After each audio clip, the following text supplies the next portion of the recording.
She lived in a mansion, owned 5 businesses, and could buy anything she wanted. But she gave it all up just to see who'd love her without a dollar to her name.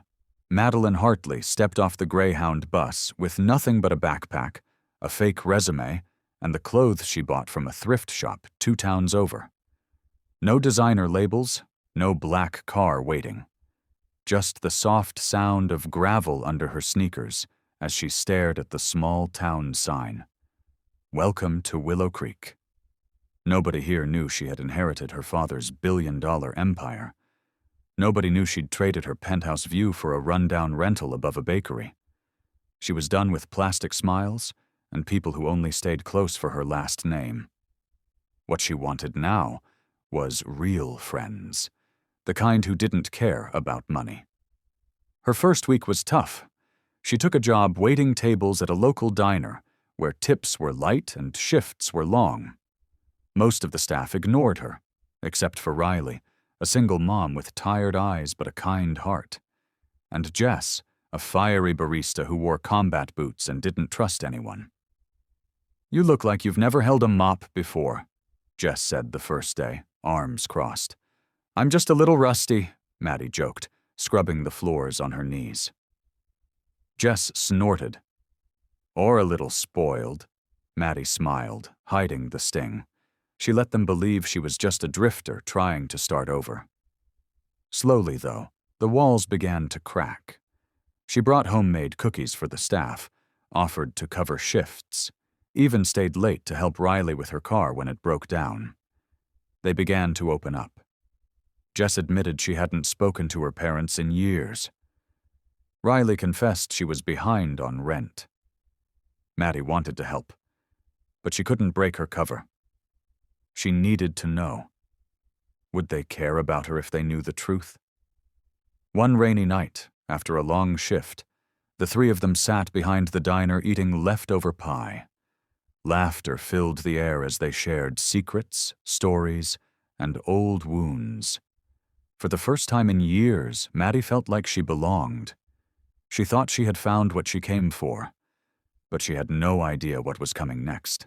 A betrayal so deep, it would leave her questioning everything, including the very people she had finally learned to trust. The next morning, Maddie walked into the diner with a spring in her step. Jess greeted her with a smirk and a cup of burnt coffee. Riley waved from the back, balancing trays like a pro. For the first time in years, Maddie felt normal. No spotlight, no pressure. Just people. Real people. That afternoon, during her break, she sat out back on the metal stairs and called her assistant from a burner phone. "Just checking in. Everything okay with the board?" "Boring as usual," her assistant said. "You sure you want to keep playing waitress?" "I need more time," Maddie said softly. "They're good people. I need to be sure."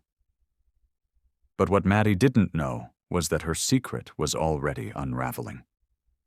2 days later, while she was scrubbing the floor, Jess's voice rang through the kitchen. "Hey, Maddie. Got a minute?" She followed Jess into the break room, where Riley stood holding a tablet, her face pale. "Is this you?" Riley asked, turning the screen. It was a photo. Maddie, in her designer gown, attending a gala 6 months ago. The headline screamed, "Heiress Madeline Hartley donates $2 million to Children's Hospital." Maddie's heart dropped. "I can explain," she began, but Jess held up a hand. "Why lie to us?" Her voice was sharp.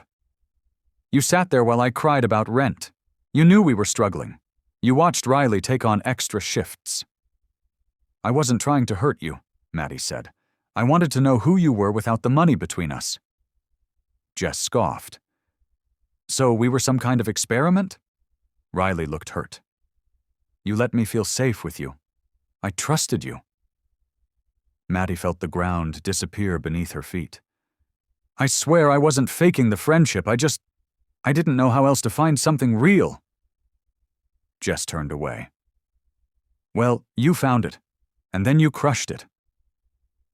That night, Maddie sat alone in her tiny apartment, the silence pressing in. For the first time since her father died, she wished she wasn't rich. She wished she had walked into town as no one, and stayed that way. Outside, the streetlights flickered. Inside, her phone buzzed with calls from reporters.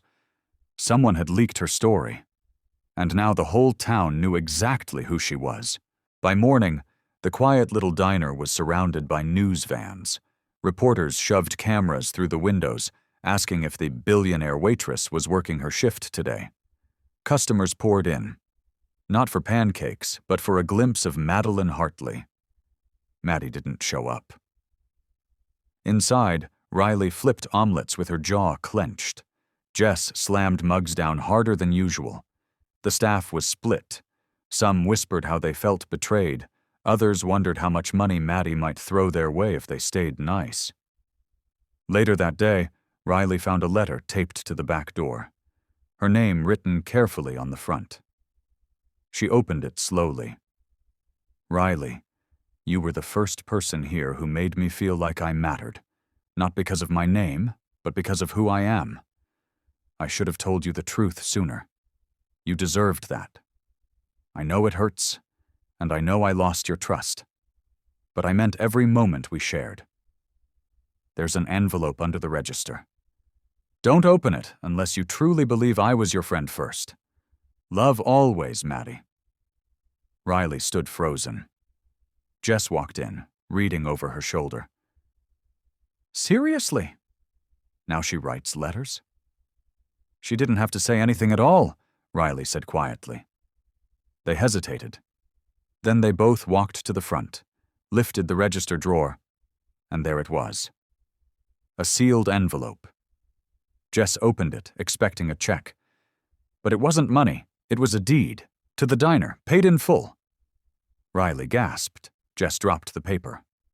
She bought the place? No, she hadn't just bought it. She signed it over to both of them. Ownership. No strings. There was a note stapled to the back. For the two people who taught me what real friendship should feel like. If you'll still have me, I'd like to be part of this family again. But if not, I'll still be cheering for you every step of the way. They didn't speak for a long time. Because sometimes the richest gift isn't money, it's knowing someone believed in you enough to walk away and still leave something good behind. The next Sunday, just before sunrise, the diner was quiet again. The reporters were gone. The curiosity faded. The town had moved on. But not everyone had forgotten. Riley stood behind the counter, wiping a coffee mug over and over. Jess leaned by the jukebox, chewing her lip. The deed sat locked in the office drawer, untouched for days. They didn't know what to do with it. They didn't know what to do with her. And then the bell above the door rang. Maddie walked in, wearing the same scuffed sneakers and old flannel from her first day. No cameras, no makeup, just her. I'm not here to take anything, she said softly. Just wanted a cup of coffee. I'll pay double. Jess raised an eyebrow. Riley just stared.